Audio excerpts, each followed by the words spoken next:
Good evening, everyone. Of course, Ram and I every time say that since we are not able to see all of you, we still would like to say that there could be some newcomers in every session. So we'd like to give a little background about this particular series. This is fifth in the series of what we've been doing on the Indic way. And this particular series, you will notice, has this heading becoming a superior person. So when we are saying a superior person, we are not saying superior like a Mahatma Gandhi or the Mother Teresa. It's not in comparison to anybody like that, but it's in comparison only with ourselves. Not only it's in comparison only with ourselves, we also would have met many people in our day-to-day lives, in our families, at school, our teachers, or friends, or colleagues at work, who have displayed some superior aspect, something superior in the way they either handle a situation or they handle the relationship. And therefore, we also want to take from just people around us. And every session of this particular series has three modules. One, which we call the power of ordinariness, what we can learn and what we can get from just ordinary people around us. Second, learning from the Lilliputians. Again, these are people whom we may not recognize by name, but there is something that they either said or did which is of value, which we can imbibe. And the third is towards becoming superior, some aspects which we have understood and which we wish to therefore share, which can make us these superior people. And superior for what? It's towards then consistent performance, leading to success and joy in everything that we do. Ram, for your comments. Thanks, JK. Good evening, everybody. You know, in the Indic way, especially for those of you who are maybe new, as JK said, this is all about individual development. The Bhagavad Gita has said that the only way to improve oneself is by lifting oneself. You can only lift yourself. And that's the only way to improve. Of course, we can go to teachers and others for some input, but finally, it is like exercise. We have to do it ourselves. As much as we watch others, finally, we are benefited only by doing it ourselves. And therefore, the entire focus is on individual development. So when we do this, one of the areas we were drawing your attention to this series is that there are lessons to be picked up all around us. Every moment, every day, continuous learning by just watching ordinary people. Could be somebody in the office, could be somebody at home, could be somebody we run across somewhere in any area. Anything, anybody can be a teacher for us to learn how to be better through some example that they are doing. So that is really the objective here, saying constant learning for self-development by just awareness around us, and we could have great lessons for becoming superior. And again, it is towards success, it is towards happiness. It is not for retirement, it is not to escape, but it is to perform to our full potential and to be happy. So that is really what we are trying to convey here. Back to you, Jacob. Thanks, Ram. So if you look at this series, we have completed, you will notice that every session has a word stuck off and another word inserted. Superior, normally via greatness, but we are saying it's via ordinariness. Normally via qualifications maybe, but we are saying competencies. We did this in the last session, not via smartness, but via sincerity and genuineness. This session, not necessarily via knowledge, but there's something far superior to that which can take us forward. And the other sessions to follow in a similar line where we wish to take up the absolute contra of what we may normally believe, but from that take some lessons for how we wish to conduct ourselves. Ram, any thoughts? Okay. So in this particular session, we're going to dwell a little more on wisdom and common sense and how this can lead us towards that same objective of consistent performance leading to success and joy. So we first want to revisit some aspects, and this is especially for people who are attending this series for the first time, that we have taken this as towards becoming superior. So we want to first say, hey, who is this superior person? So we must understand the superior person. No pettiness, no comparisons, no jealousies, no envy, happy for others. No judgments or minimal, and therefore very fulfilling relationships.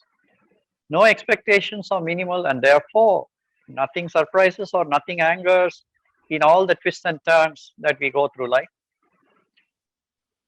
Beyond me, and therefore welfare and happiness of people around us. Taking responsibility for his or her life through that continuous effort and action. Minimal disturbances. We have done this in earlier sessions where we say you can measure ourselves on the frequency or intensity of duration of disturbances, and we're going to cover what are these disturbances even as we move into the session. And therefore equanimous and happy, and this is the superior person.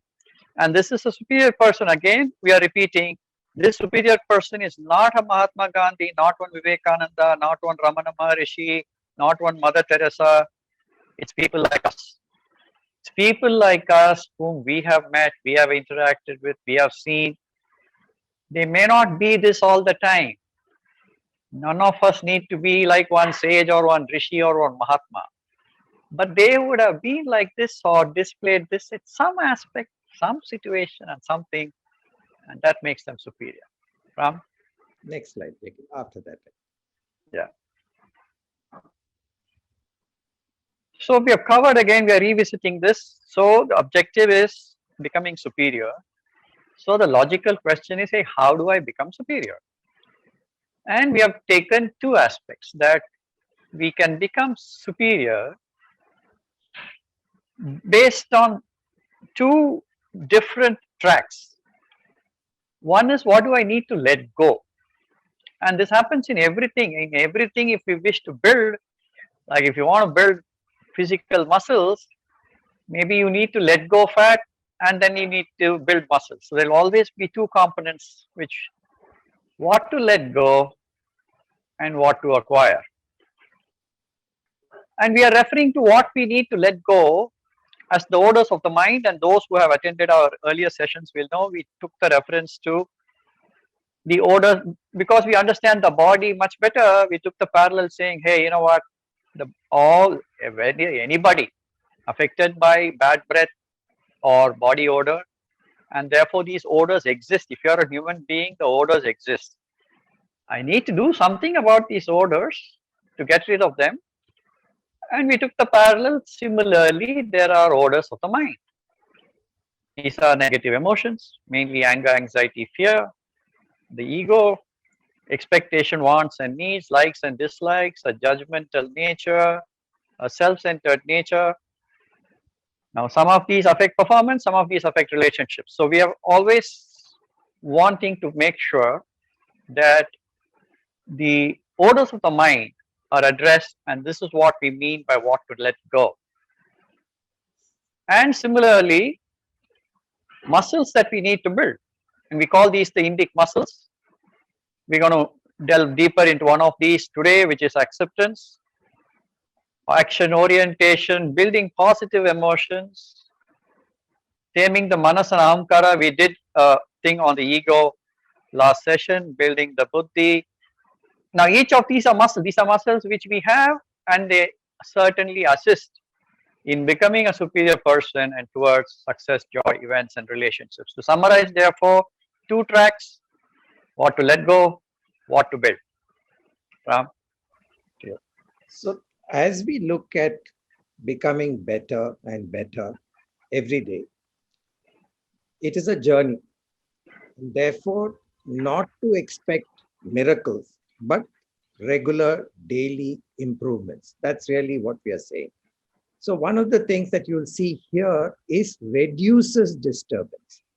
It's not that the disturbance is going to go away immediately. So the whole journey or the approach is anger. How can I reduce anger? How can I reduce instances of anger? How long does it take me to recover once I get angry? Can it become shorter, quicker? So everything is a step-by-step understanding. First is an awareness. Hey, I got angry. I shouldn't have. What triggered it? Now what can I do about it? The moment we start becoming aware of some of our shortcomings, that itself is the first step. And then we'll start seeing how to reduce. So it's a journey, constant improvement. And so that is why this emphasis of letting go, what to let go, which means every day, how do we minimize? And one way to measure is how quickly am I coming back to normal? Is it becoming better and better? And what to acquire. And so as we talk about acceptance, every disturbance, and which is why in a superior person, equanimity. The more equanimous we are, the greater the quality of our action, the greater the quality of our decision making.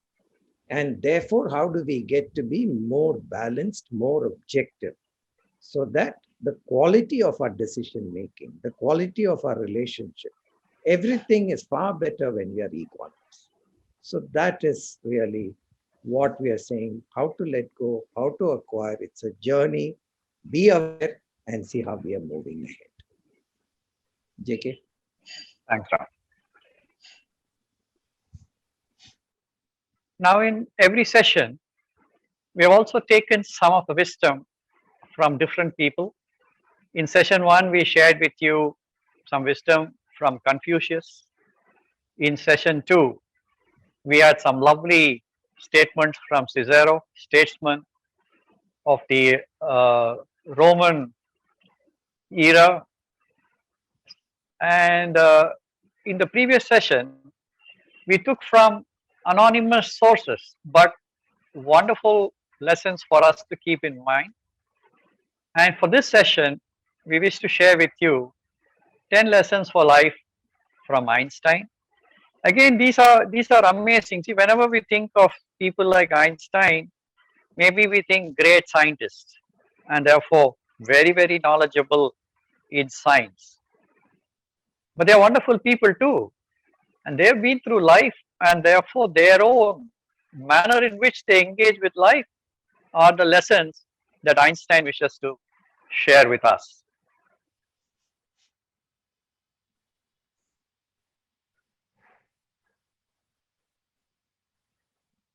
I have no special talent. I'm only passionately curious. That's lesson number 1. Follow your curiosity. It's not that I am so smart. It's just that I stay with problems longer. Perseverance is priceless, is lesson number 2. Any man who can drive safely while kissing a pretty girl is not giving the kiss the attention it deserves.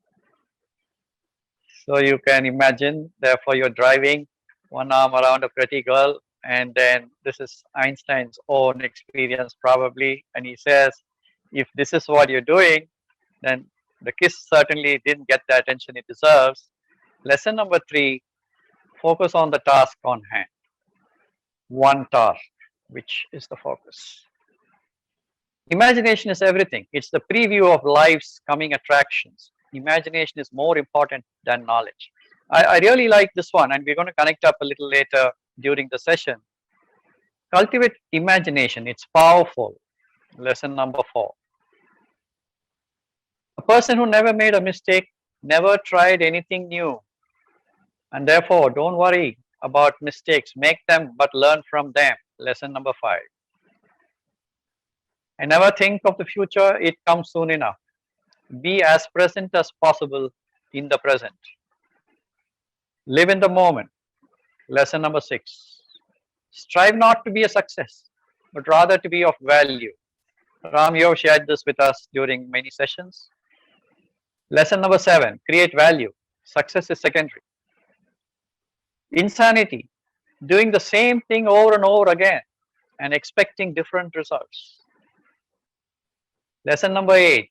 Change to get results. If they are not in line with your expectation, you need to change. You need to do something different. Information is not knowledge. The only source of knowledge is experience. Lesson number 9. Knowledge comes from experience, not just from the books. You have to learn the rules of the game, and then you have to play better than anyone else. That is lesson number 10. Learn the rules and play better. So these are lessons for us from Einstein, and this bears well in line with the theme for this series. Ram, any thoughts here? No, JK. We'll move on. So we come to the crux of today's session. Today's session is superior not via knowledge, but via wisdom and common sense. So we want to put down this table which looks at both these aspects and what are the natures of knowledge and the natures of wisdom. Knowledge knows everything. I list it down first, and then we're going to share some which we have ourselves experienced in different situations. Knows everything. Wisdom thinks there's more to learn. Knowledge leads to arguments. Wisdom and common sense can lead to settlements. Knowledge is hot, it can burn, whereas wisdom is warm and it can comfort. Knowledge is holding on while wisdom has the sense to let go. Knowledge may lead you, but wisdom can guide you. Knowledge has haste as an aspect of it, whereas patience goes with wisdom and common sense. Knowledge out to prove a point, wisdom has no point to prove. Knowledge can understand what is being said. Wisdom goes beyond. It can understand what is left unsaid. Speaks to say something, just chatter, whereas speaks only when there is something of value to contribute. Preaches, teaches. Most important, knowledge may have the right answers, but wisdom, far superior, can ask the right questions. These are natures of knowledge and natures of wisdom, and we have in our own experiences a couple of instances which we'll share, and I'm sure it will connect with most of you because you would have had many such experiences yourself. Ram, you would like to? Yeah, and JK, maybe after that we get people to share. I'm sure. Yes. So first is by putting this table to show that there is a difference between knowledge and wisdom. Many of us, spend a lot of time reading and listening, and we think that may be good enough. But the difference, as we have understood, is that once we internalize that knowledge, a simple example is every one of us, all of us who are here, know for sure that exercise is good for us. That knowledge is there. How wise we are depends on how much we are actually exercising. Has that been internalized first? Do we appreciate that? And then do we actually do something with it and make it part of our life? So 3 steps. 1 is knowing something. 2 is internalizing. And 3 is making it part of our life. So that then that changes the quality of our action and interaction. So that is the difference here. And in common sense, it really is bringing about a sense of proportion when something happens. You lose a ball pen, how disturbed are you? You lose your car, Use my maybe purpose. that's different.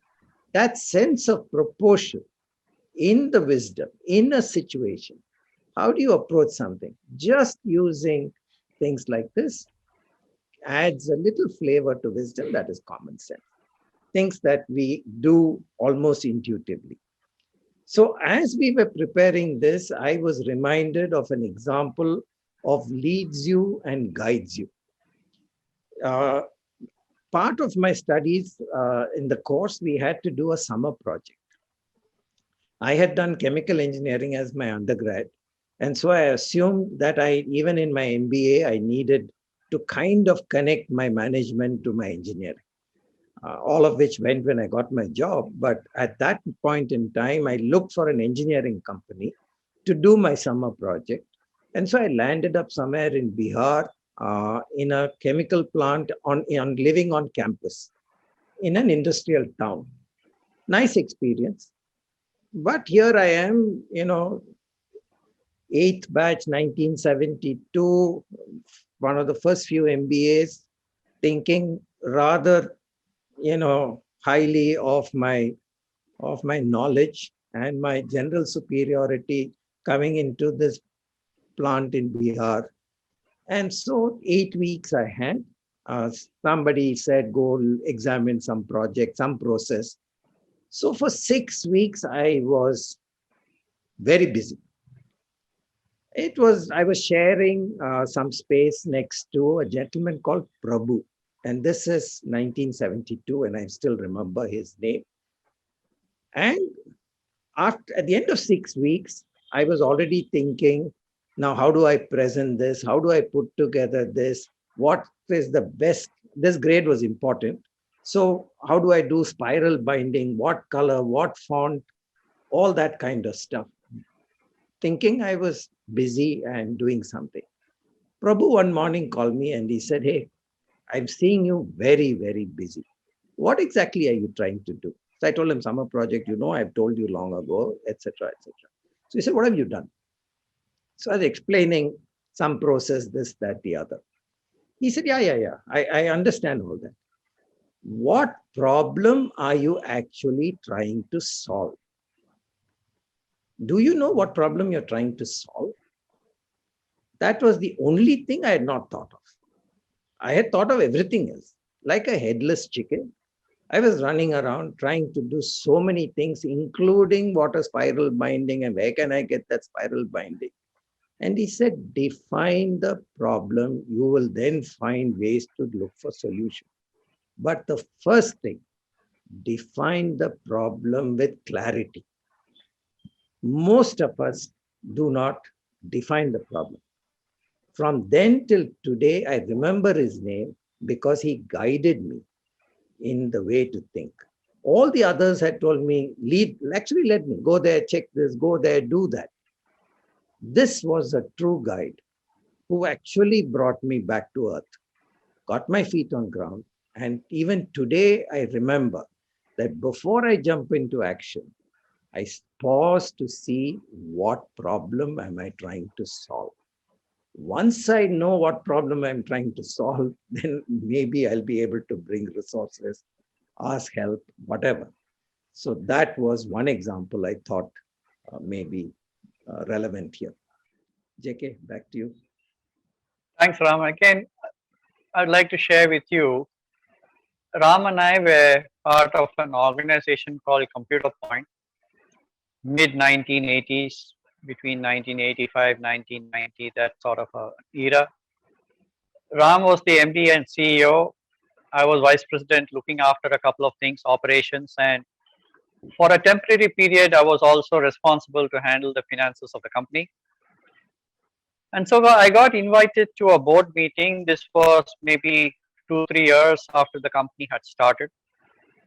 And the company was actually funded and promoted by the promoters of a very large chemical giant called Indian Organic Chemicals, of which Mr. Gia was the chairman of Indian Organic Chemicals, and he was also the chairman of Computer Point. So he was present, and some of us who were part of the operations, we were there. And the focus was on the fact that it was 2 to 3 years, and yet Computer Point was bleeding, it was losing money. It had projected that by year 2 it would start to make profits. So the discussion was pretty heated, with different directors having different views and people who were part of the operations presenting some information. And the chairman, Mr. Gia, made one statement saying, "Hey, what do you all think? You think I'm some Citibank of New York or what, keeping on giving you money for you to burn like this? You guys are absolutely irresponsible, etc., etc." And so we got a little bit of the flack from the chairman. All this going on, and since I had also that responsibility that I was handling finance at that time, I said, Mr. Gia, there are 1 or 2 aspects of what is happening in the operations which I would like to share with you. Now I expected that he's going to blow up at me, because he was quite upset that it was 2, 3 years and the company was still bleeding and needing and looking for more money. But he moved from this position where it's not that he was chairman and he's therefore said, I know everything. But he said, yes, young man, what is it that you would like to share? I did share a couple of aspects about the trends that we are seeing and how operating margins have improved between year 1 and year 2, how revenues have grown, how costs have been a little better managed in terms of certain things. And therefore, whatever we are presenting or projecting for this year and next, the team is very capable of achieving those because of blah blah, something like that I presented. And therefore he was not holding on to that position where he started off saying, hey, what do you all think? But he completely let that go, and he sort of said, so what is it you guys think is the time that you require to make this company profitable? He also made sure that the arguments which were there between different directors were quickly settled, saying, hey, forget all that. Yes, we've been discussing all that. We've been looking at what has not happened in these 2, 3 years. Okay, this young man has shared some aspects that we can look at, and then with our own business knowledge, we can help them to make sure that this year and the next become what it is in terms of something. And I found that therefore a man like that, chairman of Indian Organic Chemicals, owner of that business, it's not the knowledge in him which was coming to play, but wisdom and common sense with which he presented all these aspects is something in that. Ram, any thoughts? No, often, haste and patience, we've seen this. We admire Dhoni for that equanimity, what we think is patience. So as we look around us, we can see how each of this helps in moving from knowledge to wisdom, and how in our own lives, how this kind of qualities actually help. JK, maybe we can take 1 or 2 examples from people. We have to. I would like to wait till something, Ram, because we have to move to. We'll pick it up. You think? Or we can do it right now. Yeah. Yes, we can do it. But he has 1 or 2. Yeah. Sure. Anybody who would like to share and give us some input, something they have experienced?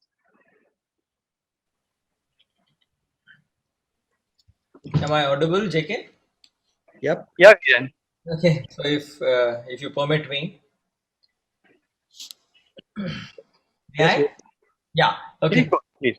So just let me take a few minutes of see there may not be something very different or very new, but since we're talking of common sense, common people, I'd like to share a few incidents, my experience with y'all. So before I get to a particular incident, I remember I was traveling back from the US and this co-passenger was a little disturbed and he was a little anxious. He says, I'm going to India first time and I hear it's very chaotic and all that. So I told him that, you know what, you just keep one thing in mind that back home in US, you have everything as a process. So things are smooth. You know what is going to happen, you can predict.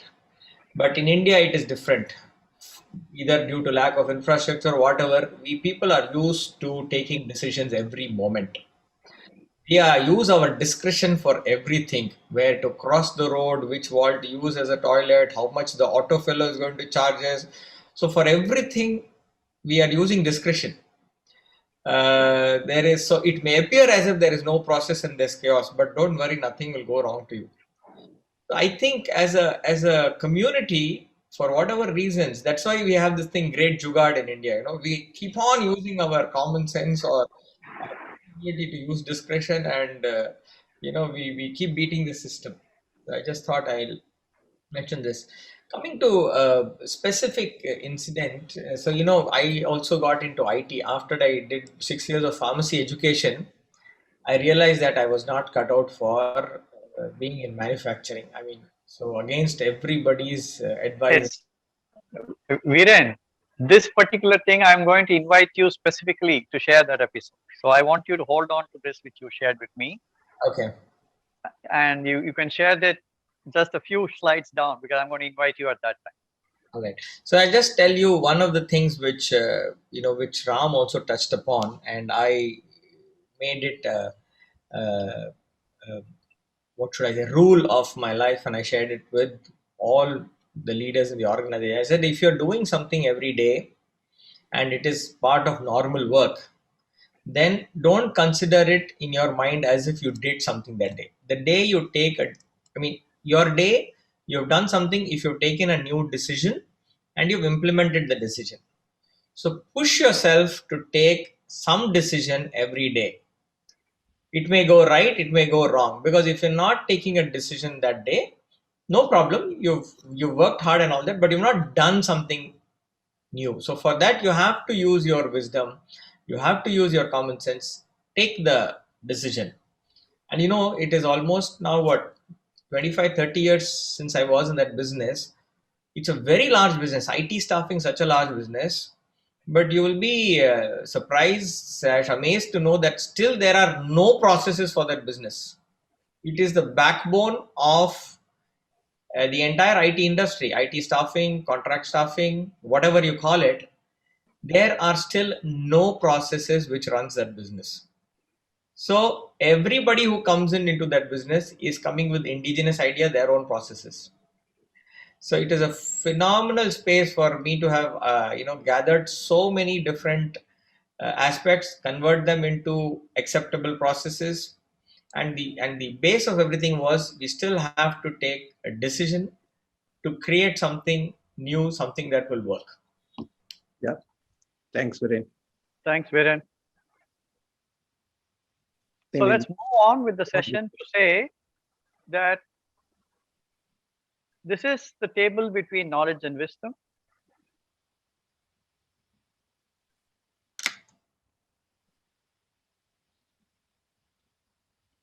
Some lovely quotes.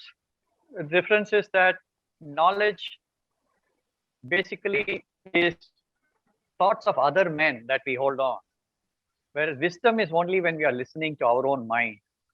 Knowledge is proud that he's learned so much, but wisdom is humble that he knows no more. Lovely quote from William Cowper.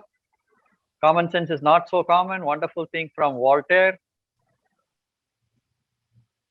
It is 1,000 times better to have common sense without education than to have education without common sense. And Buddha's own quote, believe nothing, no matter where you read it or who said it, no matter if I have said it. unless it agrees with your own common sense. A lot of these, again, just to stress the importance of wisdom and common sense. And we want to move into the crux of this session to say, therefore, to access this wisdom, what is it that we need to do? And that the wisdom surfaces when the mind quietens. How or when does the mind quieten? Only when the mind becomes disturbance free. And all of us get disturbed very quickly throughout the day, almost for anything and everything that we do, in every interaction and things that we have, there is some disturbance. And so we must understand how to make the mind disturbance free. Therefore, we must first know what is the disturbance. And Ram and I have shared with you that by disturbance, we are referring to all the negative emotions, all the shades of anger. It can be just disappointment, it can be irritation, it can be anger, it can be anything. They're all shades of the same thing, but sometimes somebody said something, did something, and it causes that disturbance.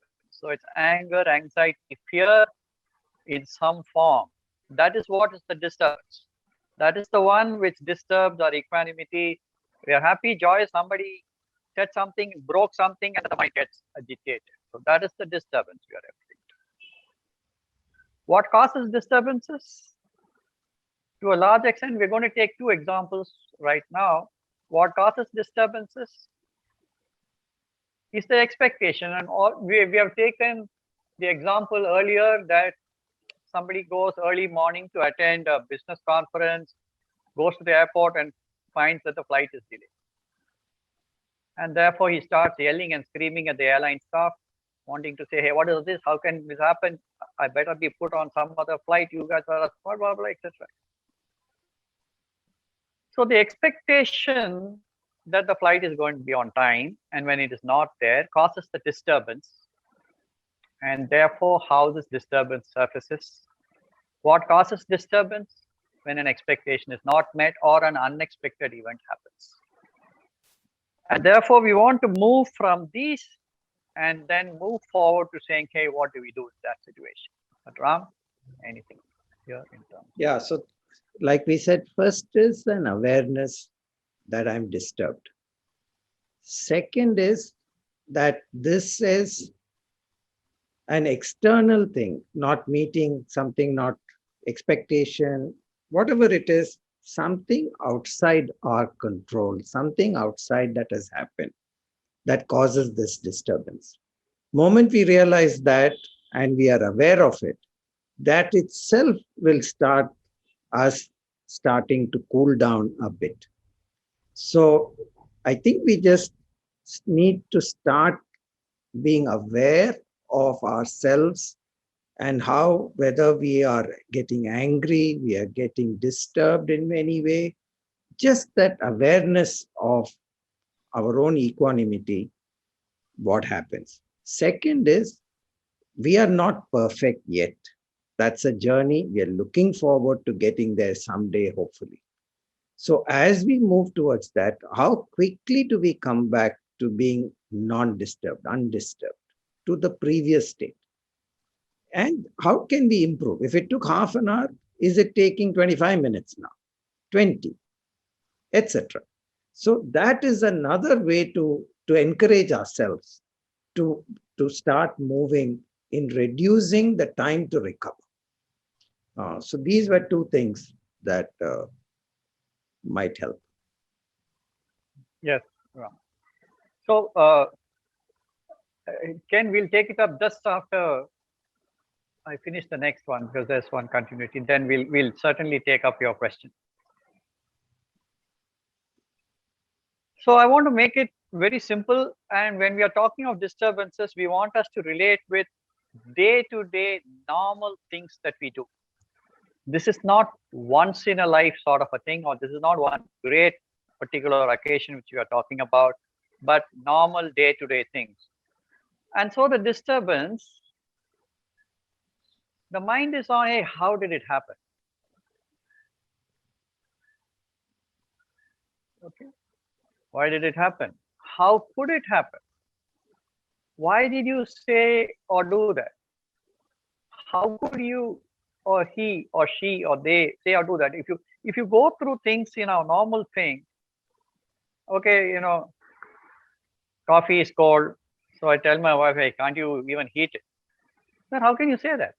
Every time I'm giving, so it'll go off in a direction where then the whole discussion is about every day I've been giving you hot, so what if it is you can eat? All our disturbances are around maybe small day-to-day things, and the disturbances, if I summarize, the mind is dwelling on how did it happen, hey, why did it happen, if I could have, who could have, etc.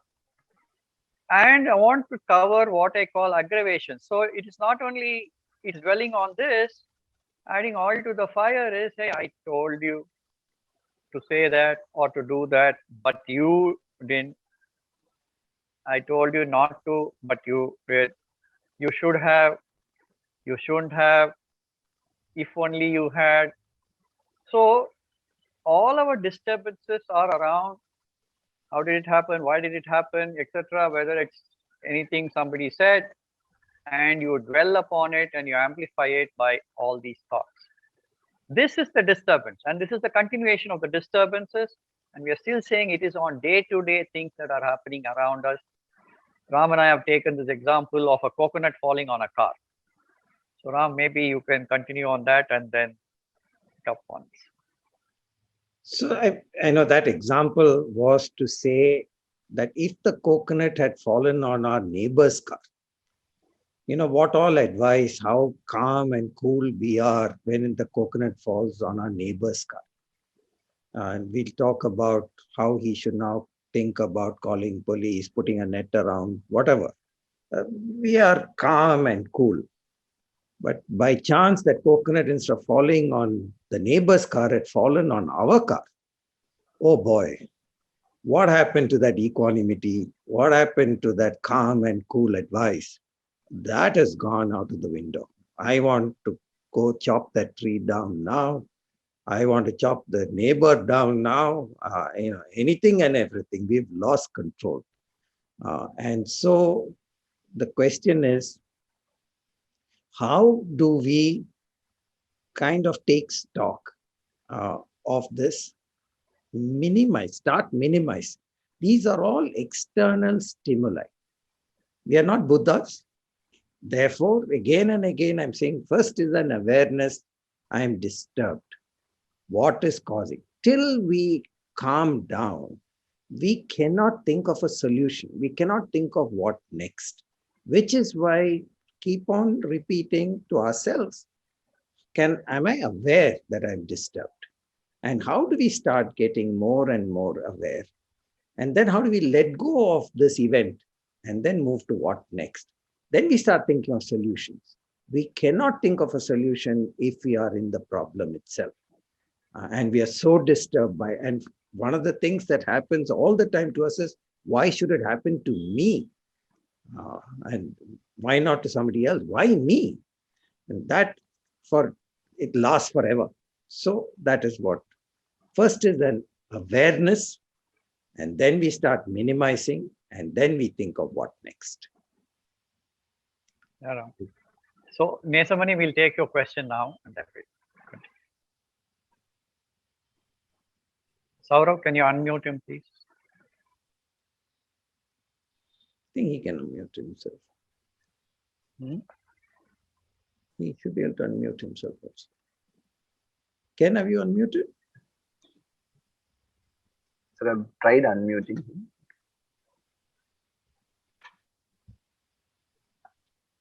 And co-host, I can try.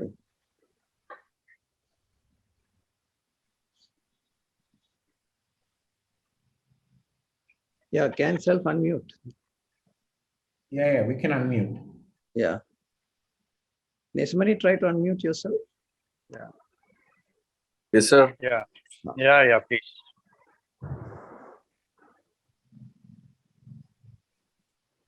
Yes, Nesamani. Yes, sir. Can you repeat? Yeah. Yeah, so you had a question you want to? No. Sorry, sir. No. Continue. You had a hand up, so that's what we were wondering. Okay. Oh, okay. Sorry. Okay. Anybody else? Bhushan, I saw. Bhushan.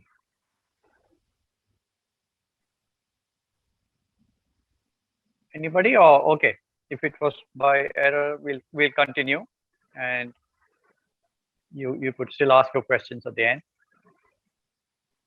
So in a situation, therefore, especially when something we expect doesn't happen, or an unexpected event which is negative in nature happens, like that coconut falling on our car, absolutely unexpected. When the coconut falls on our car and therefore it has broken the windshield of the car, the disturbances not only in our mind, in our family, everybody around then telling us, I told you not to park that car there. I told you that day that this coconut tree the coconuts had to be plucked. You didn't do anything. Discussions will go on and on and on about what you could have done or what I could have done or what you should have done or what I should have done. And the mind is also going into all the anxiety saying, hey, how much money am I going to spend trying to get a windshield? Will it be covered by insurance, not covered by insurance? How do I go to the office today? Car is not going to be available for 3 days. I've got all sorts of things running in my mind, and the disturbances adding to it continues. So the only if we can move from these thoughts with the mind question will quieten, and I want to take one more example. If I summarize all the disturbances, which are the normal disturbances that we go through, you can take anything, it's around, I expect something to happen, but it didn't happen, or something very unexpected happens, big or small. Or somebody said that, oh, he said that, oh, she didn't say that, oh, you did that, oh, you didn't do that, oh, he should have, oh, she shouldn't have, oh, it did happen, oh, it didn't happen, oh, it should have happened, oh, it shouldn't have happened. You take any instance, it will fall under these categories, and these are the disturbances that are in our minds. And we want to say, and we want to move it in the next slide, we will cover this in more detail. This, oh, he said that, oh, she didn't say that, disturbs our mind, occupies the mind space, sometimes for a few minutes, sometimes for the entire day. Sometimes there are many people who have shared with me for their entire lives, their relationships with some cousin or brothers or sisters or things have gone awry because of one little thing somebody said or did, and it is held in the mind forever. But that's the way the nature of disturbance is. So if that can move to, okay, he said that, okay, she didn't say, okay, you did that, okay, you didn't do that, okay, he should have, okay, she shouldn't have, okay, it happened, okay, it didn't happen, okay, it should have happened, or it should have been done, okay, it shouldn't have been said, or whatever, it shouldn't have happened. Accept, change O to okay, and watch the disturbance disappear. This is our mantra. This is our mantra, and we want to take this up only in the next slide. But if I summarize that, all the disturbances in our mind, especially the disturbances which happen day to day on the normal events and things that is part of our lives, if you summarize, it will come to thoughts like this. Hey, it shouldn't have happened, yeah. He shouldn't have said that, yeah. I shouldn't have, he shouldn't have, this shouldn't have happened. Maybe if I had, if you had, if that could have been done, why did you, why didn't you? It's a combination of these. And what we are suggesting is to arrest that. Let that move to, yeah, okay, yeah, you said that. Okay, yeah, it didn't happen. Okay, the flight is delayed. Okay, the coconut has fallen on my car. Is what we mean by accept. And that is the mantra for the disturbance should not disappearing, for it to reduce. Ram? No, JK. That's good. So if we say The power of acceptance. This is the muscle we are talking about. This is one of our muscles, and therefore towards becoming the superior person, we must have this ability that things that are happening around us, the events and situations that happen around us, the positive side of it is very easy for us to accept, but the negative side of it, therefore the flight is delayed, or the coconut has fallen on my car, or I have a sudden ill health, or my finances are in a difficulty for the moment. Different types of situations in our lives create this disturbance. The power of acceptance is the muscle which we all possess. But like Ram said, first is for us to become aware. We have to be conscious that we possess.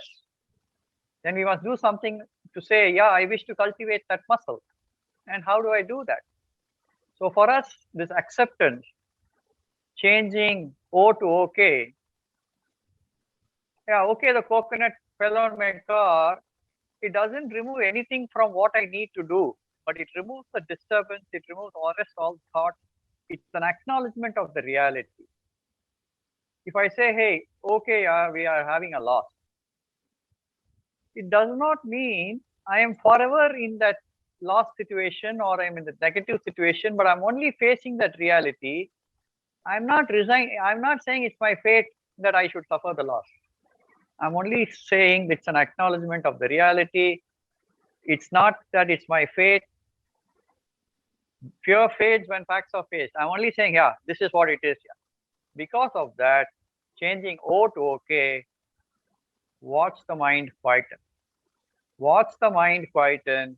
And like what Ram was saying, then we are getting ready to address what next. And this is our mantra. This is the muscle we think is one of the most important muscles for us to quieten the mind, and then logically, therefore, wisdom and common sense to become available to us.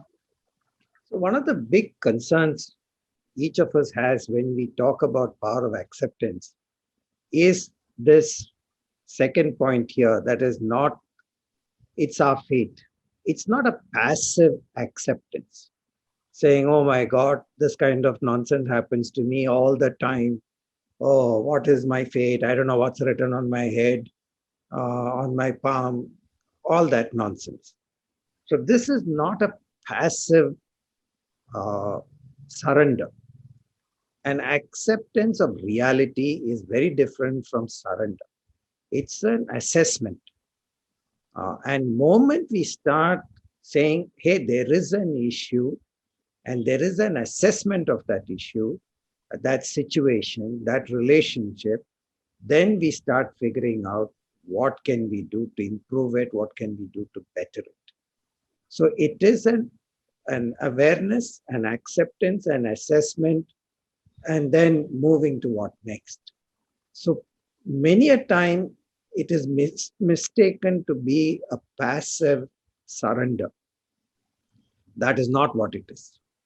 It is an acceptance and assessment to move forward, not to lie down and give up. So that is the difference here, not to be confused, that it is not surrender, but an assessment to move forward. JK. And I want to add to what Ram said to say, this is not theory. This is not theory. We're not just putting down something because theoretically this is what it is, but this is what I think we should practice. And I want to suggest that please practice, each one of us here, practice change O to okay for one day. Just change O to okay for everything that happens that day. Coffee spilled on my shirt. Okay, yeah, coffee spilled on my shirt. Servant maid doesn't come. Okay, servant maid doesn't come. Driver is late. Okay, driver is late. Just for one day, throughout the day, just use this mantra.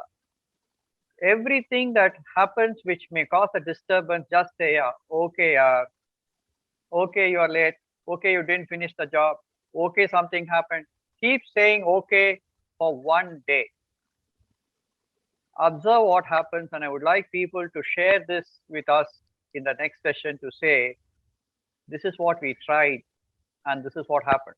Because what we are putting down here, not theory, it is really the way in which we can build a muscle called acceptance. And that muscle called acceptance is no weakness, like Ram said, it's no defeatism, no nothing. It empowers us to say, okay, what do we do now? That as quickly as possible, as early as possible, I would strongly recommend each one of us here, please do try it for one day. And this mantra is not for some great things, it is for the ordinary, normal things that happen to us throughout our day-to-day life. Just practice, okay, for one day. And I would like some of you in the next session to just share saying, hey, this is what I tried, this is what happened, or this is what didn't happen. Arjun has a question, I think. His hand is up. Yeah. Arjun? Yes. Hello, JK, and hello, Ram. Thank you so much for the wonderful session. I just had a small question. Now, this particular topic we're talking about is something I personally relate to, and I believe every part of what JK just said. But I was just thinking of it from the perspective of, say, somebody like Steve Jobs or an Elon Musk, who are currently considered idols of the current generation, especially when it comes to entrepreneurship.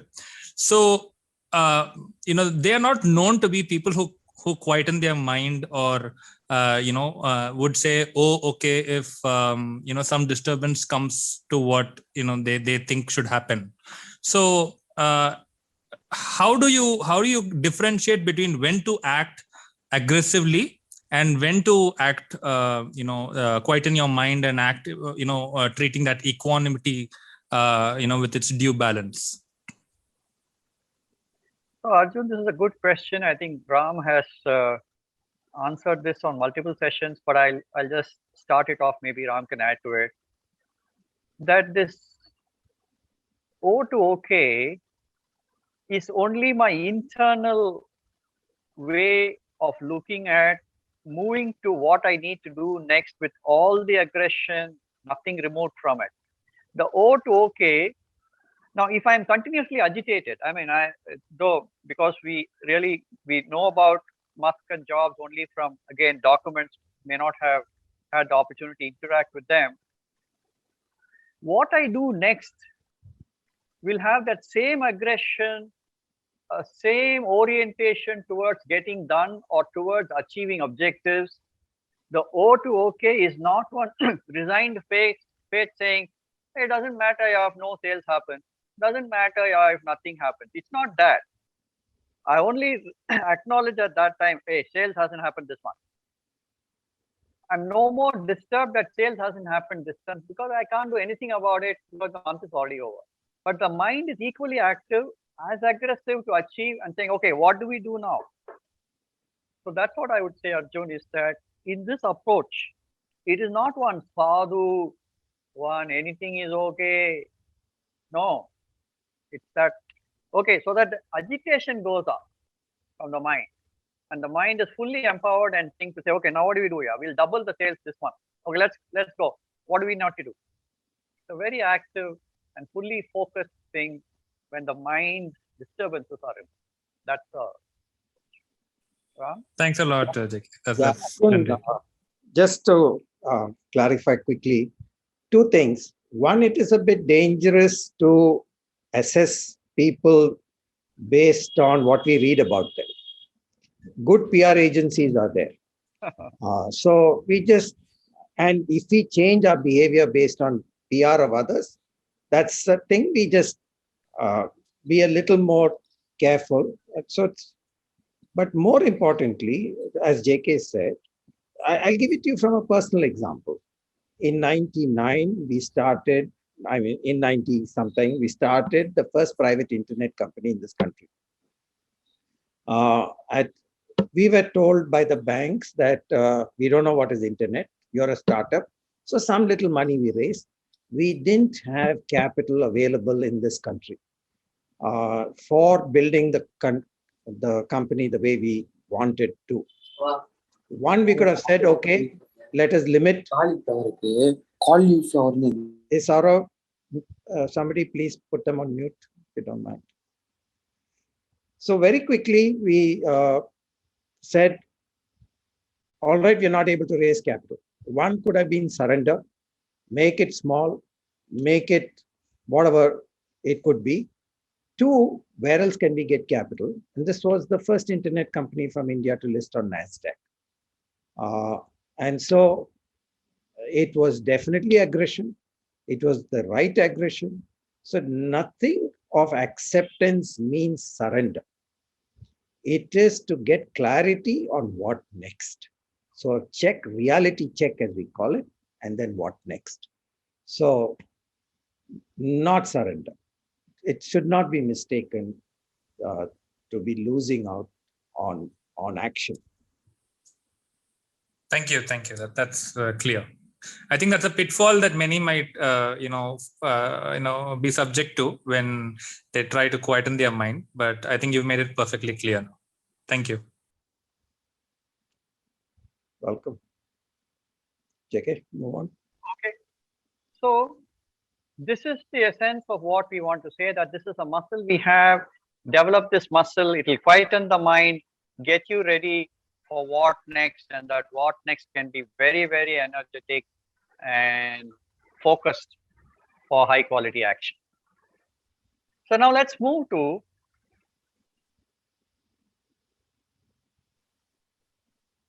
we've always taken lessons from the ordinary people. And I invite Virendra Mathur to share an anecdote with us. Hi, thanks, JK. So, yeah, I had just said so. We started our. I'm continuing from where I left. So I post-graduated in pharmaceutical technology and decided that that was not the space for me, and I got into internet computer training. I started a franchise of Brilliance Computer Center in 1991 in Tandiarpet. At that time, there was no other franchise center in entire Chennai. So first of all, everybody said that I'm a fool, that I'm going to Tandiarpet to start the first center. They said you should choose Annanagar, you should Kilpog, whatever. But I decided that this is the area I knew because I grew up in Tandiarpet, so I started that. So all was fine, and I did not know anything of IT. And at that time, all of us know there was no internet. There was very little of IT that people could guide us with, so on and so forth.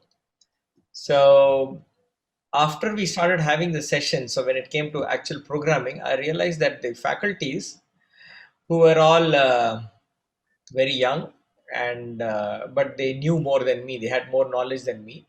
So when they go into the lab, whenever a student had a problem, they would just go and solve the problem. They would very, very fast, tuck, tuck, tuck, tuck, tuck, tuck, tuck, and they say, okay, problem solved. And it kept happening like this. But I realized that the student should be solving the problem. So whenever there was a problem on the screen, the faculty would go, would type something and say, this is solved, now you continue.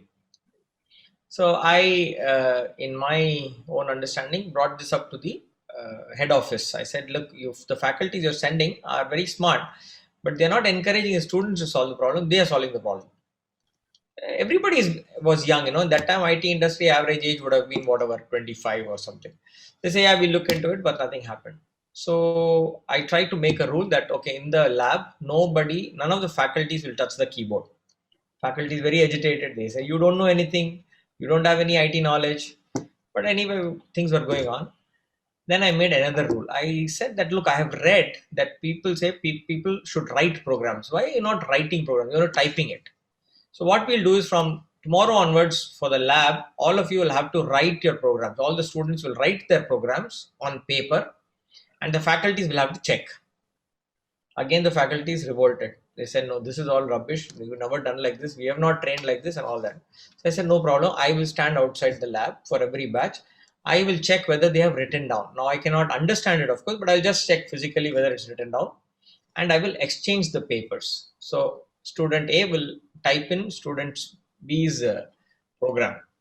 So for about 3 months, there was a lot of chaos, a lot of agitation. But suddenly what happened is the feedback started coming so well. And then the head office, which did not respond also to my, because everybody thought, what you don't understand IT. They started implementing this in all the locations, and Tandiyarpet suddenly became a star amongst all the, and suddenly we were, so it was a phenomenal, and I was all of 24 at that time. It was a phenomenal booster for me to say, you know what, I think I can survive in this industry. And from that time onwards, I made it a point to say, okay, either Neechal, type of thing. Till today, before I actually sold off the company, I used to come and tell the programmers that, just coding is not good enough. You need to know what business problem you're solving. Until today, I face that resistance. But the amount of learning that I went through just because of using this common sense and developing my own wisdom, of course, along with using a lot of other people's wisdom, like that decision thing which I said, I think I read it.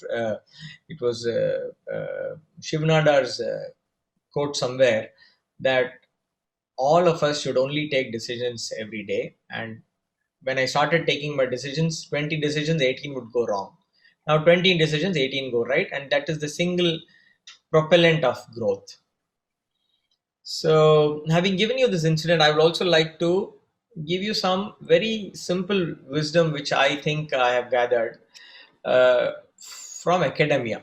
I think from academia, so for a long time I believed it was totally useless. Going to school or college was totally useless except for making friends.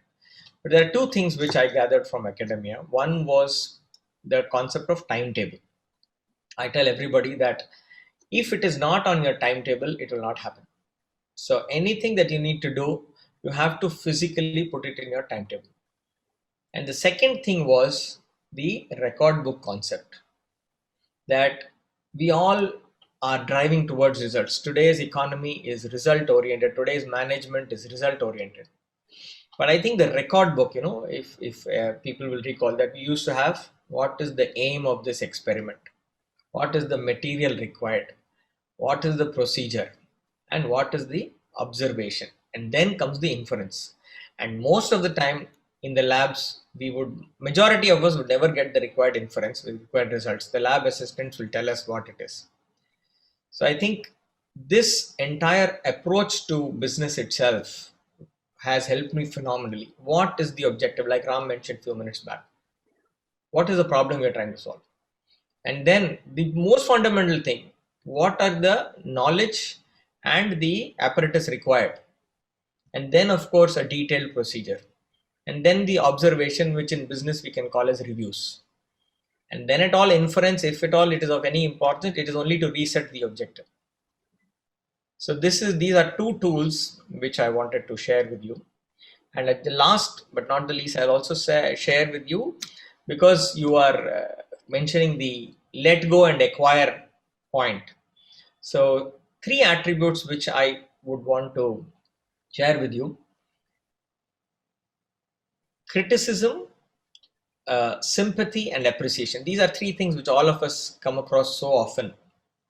So with respect to sympathy and appreciation, my experience has been is that receive it, acknowledge it, but don't accept it, don't internalize it.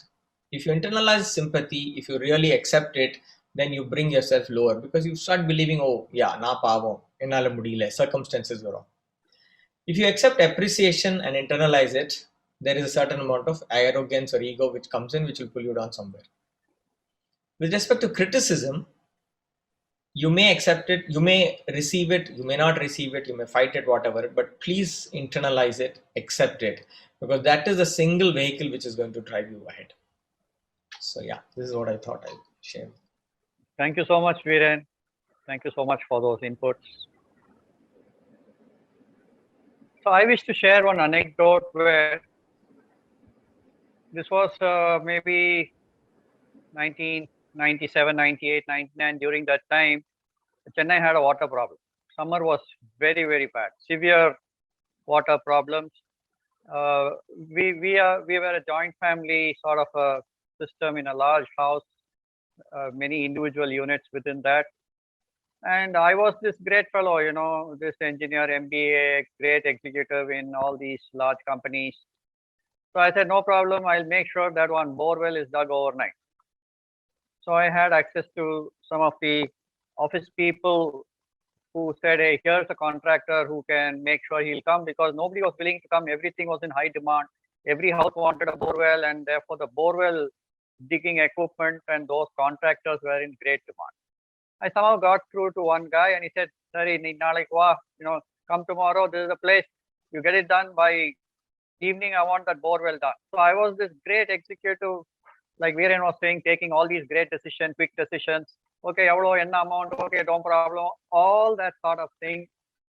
And I made sure that this guy came.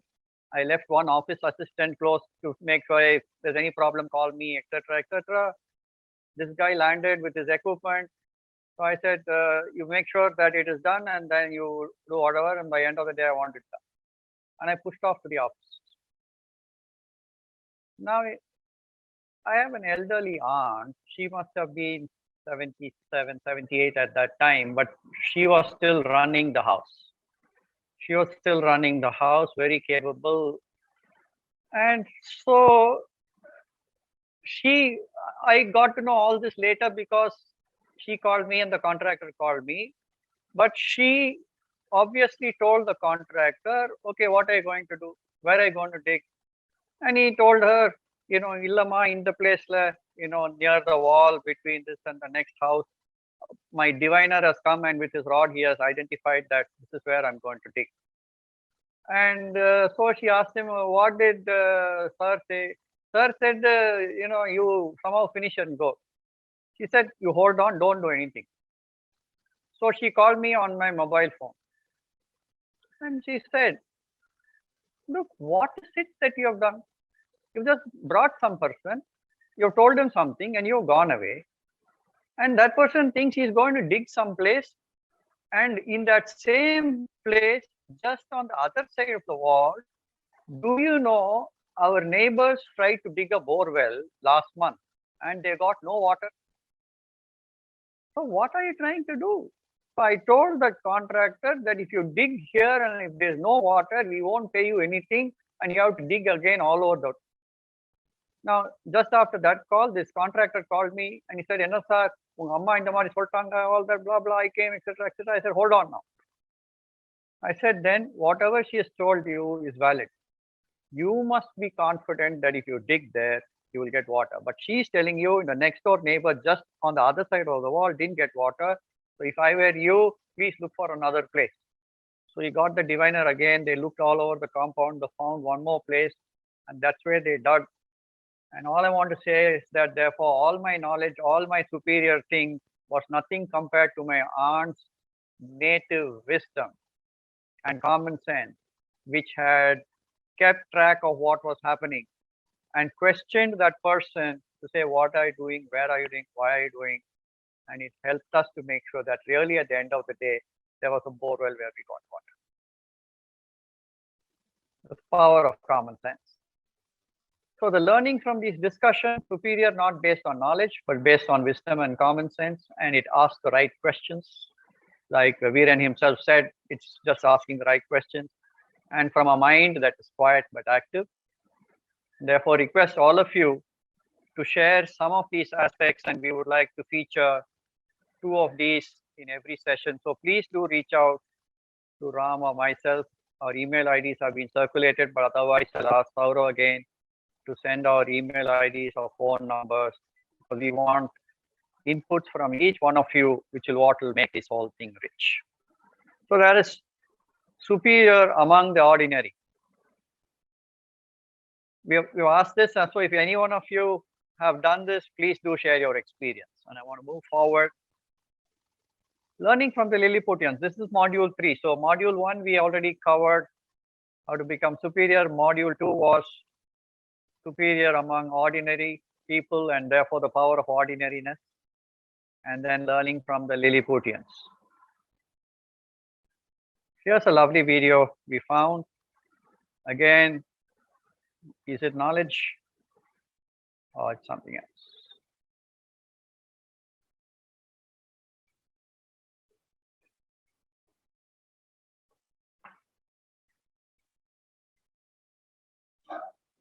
So I think you'll have to share it separately for the video, no?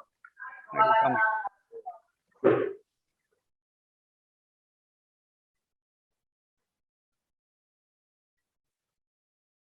You're saying it's another screen? Yes, sir. You would have shared the presentation and not. No, The it'll come. video might be playing in. I'm sure it'll load.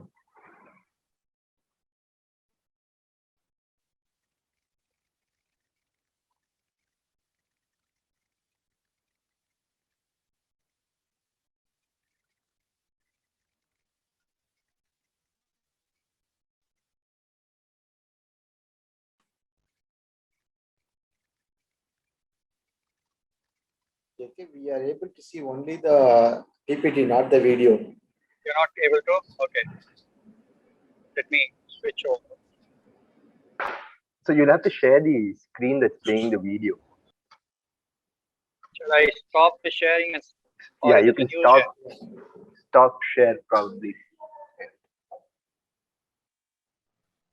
Ram, as a filler, I'll ask you a question. Maybe you can answer later if JK is able to put up a video. May I? Sure.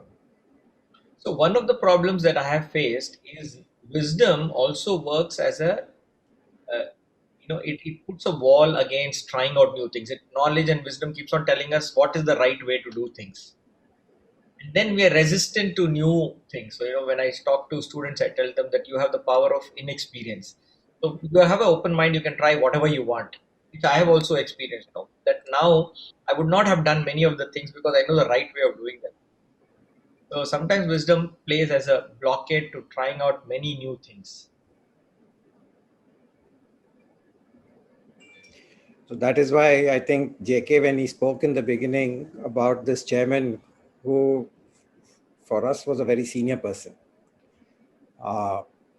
his openness to learn from anybody, that letting go part that we say, that the ego doesn't come in the way of decision making. So knowledge by itself can be limiting because it's learned from some textbook or from people. Wisdom is the application, and therefore we are saying you will apply your mind. A lot of jugaad comes from that native intelligence. So it is that application. And usually, if there is this problem solving mentality, then we are lucky. JK, go ahead. I'm just Viren. No, I think we'll duck that and then I want to move on. I don't know Yeah, let's go. what's happening there. So we'll move on. So if I can have an opportunity, I'll share that later. Yeah. So it was a lovely video where one person tries to do whatever he can do with the power of his knowledge, but then there was a smarter way in which that got addressed. So we won't look at that now. But I would request Ram to share a Tenali Raman story again filled with wisdom. So, we've heard of stories of Birbal, Tenali Raman. They survived on their wit or common sense. And so it resonates when we keep talking about common sense. And these stories help us bring to life that we can actually have common sense in almost every situation. So this story of Tenali Raman is that the king had given him and his wife a new house with a big garden. And they were very thrilled. And I'm sure all of us have heard this story. I'm just drawing your attention to the common sense and the application of wisdom here. So nice big garden, and there's a well, and Tenali Raman's wife would tell him every morning, water the garden. And he would find some way to duck it and go and not do it. Their gardener was missing for a few days, so the garden was starting to dry up and it needed to be watered. And he was getting nagged, saying, do it. And he himself wanted it watered too, but he didn't want to do the hard work. So it so happened that morning, when he was told to water, he suddenly knew that he was rushing to a meeting with the king, because there were couple of robbers who were striking at different houses. And the king had called a meeting to figure out how to catch these guys. So he rushed off. They had this usual meeting. And at the end of the day, he came back home and realized now he's going to face his wife that he had not watered the garden and that the two robbers had not yet been caught. As he walked in, he noticed two shadows, and he noticed that two people in the shadows, and realized that these must be the robbers. So he walked into the house and told his wife, just follow my whatever I say. And loudly he said that, I've been with the king the whole day, and these two robbers are there. They've not been caught. I think we have to do something with all our precious treasure, whatever money, jewels we have, put it in this huge trunk, and we need to store it safely. And then lugged it, took a huge trunk, filled it with stones, and took it, and with great difficulty threw it into the well, and promptly went off, had dinner, went to sleep. And the story goes that the two thieves drew water from the well to pull out the trunk of treasure and watered his garden through the night. And as it dawned, he called the king's guards, who caught the thieves, who were totally exhausted, having done the work for him. So here was Tenali Raman using his common sense to not really catch the robbers without endangering himself at all. Because if he had tried, he might have been at the receiving end of those robbers. But caught them because they were totally exhausted and watered the garden. And so two birds with one stone kind of stuff. And a story that one remembers almost forever. So. Thanks, Ram. That was more to say that there is so much that we can pick up just from the small things around us. So it's not that therefore this wisdom needs to come only from the Harvard Business School or from any of the big people whom we know, but it's there all around us. Plenty of wisdom from Dennis and Snoopy. I don't want to take up your time, but I'll show you just one or two which we found of great interest. Here's Dennis saying, hey, you know what, if we run through the kitchen a few more times, she let us go and play in the snow. See, all of this is wisdom. It's not that Dennis has the wisdom, but it is the author, Hank Ketchum, who uses these characters to give us wisdom, which is an understanding of people, understanding of situations. Here's one more where Dennis is telling Joey, if you really want a puppy, Joey, you should start out by asking for a pony. Lovely tips for us in any negotiation stance that we need to take in the normal corporate responsibilities that we may undertake, but put in so nicely in terms of wisdom which is available. Here's one from Snoopy. He says, hey, someday we will all die, Snoopy. And Snoopy says, true, but then on all other days we won't.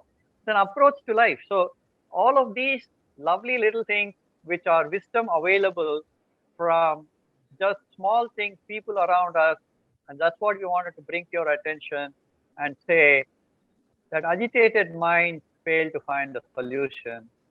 Wisdom is from a deep understanding of people and life's experiences. And please do share your own anecdotes of learnings from a Lilliputian to add to something and to say, end of all this, it is that the cultivating of the power of acceptance reduces and make sure that disturbances are reduced, restores equilibrium, and therefore empowers us towards great action. And it's a muscle for us to develop towards, and we keep saying this, it's about making us more fragrant people, not perfumed people. And the fragrant personality, this power of acceptance is a great in moving towards that, towards success and joy. And therefore, if you have any questions, we are happy to take it at this. Did we floor you or? No, What no. Yeah. no, No, that's yes, indeed. So I have a question. So all this great artificial intelligence and predictive analysis and all of that, is it going to help us improve our common sense, or is it working in the other direction? tools. Finally, they're all tools. So, how we use these tools. Long ago, AT&T, when their lab, Bell Labs, discovered the mobile phone, somebody said, "Who will walk with a phone?" And so they didn't market it. They didn't take it. Motorola brought it to market. So these are tools. Uh, how best we use it, how our imagination discovers use for it. That is where our own wisdom will help us get the best out of all these tools. These are only tools. Look at the comforts we have around us, which our parents didn't have. And they're tools. Every tool has a negative side, every one of them. Because of all our phones, we've stopped looking at other things of entertainment, short attention span. So many things about get and walk around and not get stuck in front of the screen. So everything has both sides. If our intellect is developed enough, we will see how to use it for the betterment and not the detriment. Viren, I would like to add to what Ram said, and I would respond to it saying that there are domain situations and then there are life situations. Domain situations, many of these tools, artificial intelligence, machine language, you call it whatever, efficiency, Kaizen theory, lots of things, processes, tools will be of great value in domain situations. But then there are life situations. We have taken an example where we said, assume that your daughter comes home one evening and she says, "Dad, I want to get married to this person from another religion who's a senior executive in my office." Now tell me what artificial intelligence and machine language can do in a situation like that. So there are life situations, and this whole thing of whatever we are talking about in the Indic series is for readiness for life. It's in life situations. Every one of this, and these life situations can be small, can be a larger situation.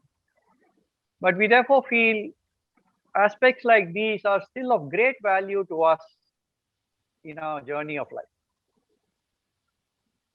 Thank you, JK. Thank you, Ram. Anybody else? Yeah, I have a question. Am I audible? Yes. Sir, I was, I am from the beginning sessions, I used to follow the acceptance, and I was slowly building my acceptance muscle. And it actually helped in a lot of things, many life situations and things like that. Now I have a question. The question is, like, mostly when I am top of many things, I have the acceptance muscle, and anything happens, I said, okay, what next? And then I move on, and I shortened the time in which I used to dwell on things. The time has been shortened. But now I see at some situations where I am, fully involved, or I take it for granted already. I'm very, very, very deeply involved. At that time, when something happens, the acceptance is not happening as it happens in other situations. The dwelling time increases. So, how do I improve on this? That is a question. Am I making sense? Yes. Also support that. So, objectivity is what we keep saying. Objectivity is the ability to quickly behave like a witness. It is not that you don't have emotions. It is not that you don't have likes. It's not that you're not involved, but the ability to still maintain a distance and look at a situation and come and take stock of reality. The more it becomes my project, the more the minus comes into something, the more difficult it becomes to detach. The more it becomes the institution's project and you are one of the drivers for it, the easier it is to distance, quickly to take stock. Always, when it is something that it is your idea or you're driving it and it becomes my pet project, my project, we have this issue. You may want to just examine how much of minus has started coming, into some of this, that you started to lose objectivity. Okay? Yes, I think so. I think Nesamani, you have shared this with me a little earlier, but I'm happy. The first thing is this awareness itself. That you are aware that when you are deeply involved, sometimes it takes you more time. That's how it is. Yeah, none of us, like we said, need to be one saint, one sadhu, one sort of a thing. But this awareness will make sure that even in those situations where we are fully involved, I will call it, therefore, reduce the disturbance and go towards action, which is high quality action. So awareness is a good first step, and that's going to make sure that this muscle, which you said you've been developing, is also available in those situations where you are fully involved yourself. Mm-hmm. Yeah, so that's what the awareness came after that, but now I'm trying to, as you said, seeing it as an institutional or something happening outside me, not inside me. That will help. I think it's only the awareness. I have to keep it right from the beginning throughout. So, and I have to find out where that minus is taking over. So kind of I'm getting more awareness now. I think the session actually gave more inputs. I think that will help more. Yep. Thank you so much, sir. Welcome. All right.